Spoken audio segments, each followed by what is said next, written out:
Hola amigos and marhaba from Abu Dhabi. We are here at the newest, grandest and largest airport of Middle East, Abu Dhabi's Zayed Terminal A. And sadly, this huge terminal has only one contract lounge, that is the Pearl Lounge, located after the immigration and security.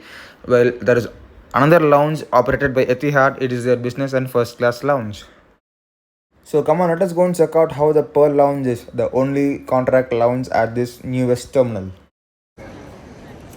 Pearl Lounge. After immigration and security, you'll be seeing a lot of signboards to this lounge. Just follow that and you'll end up in this huge escalator. Go over there on the top and you would see this. ஐயோ என்ன இவ்வளோ க்ரௌடடாக இருக்குது. There is a line to enter this lounge. Three ways to enter this lounge. One is to get complimentary access via your priority pass lounge key. Next is to pay 263 dirhams to enter this lounge. Or if you're flying business class with these airlines, you get complimentary access to this lounge.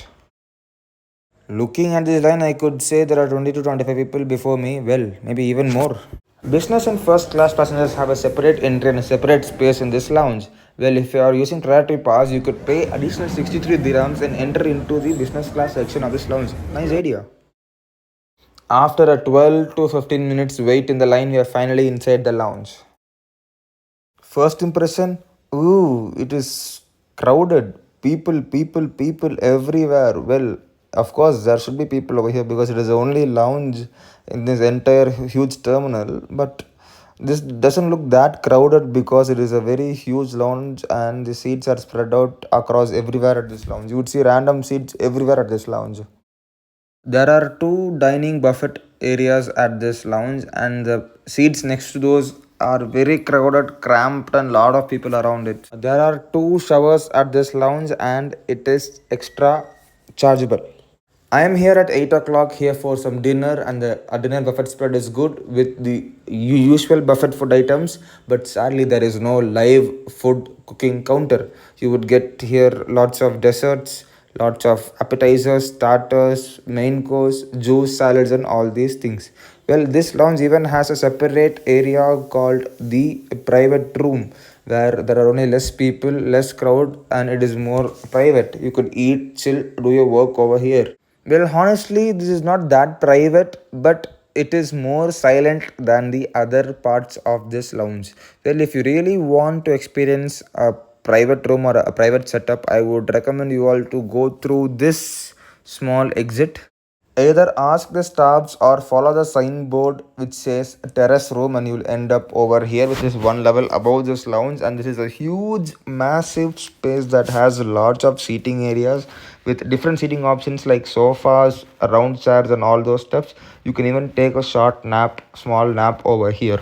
This space even has food and bar area over here, which and there are less people over here because it is a less known part of this lounge and not many people come over here to know this place. And now let us come back to the main lounge area downstairs. Over here there is bar available, and over here there are few liquor options that are complimentarily available to all the guests over here, and these are those hot drinks plus a couple of beer options are complimentary for all the guests over here.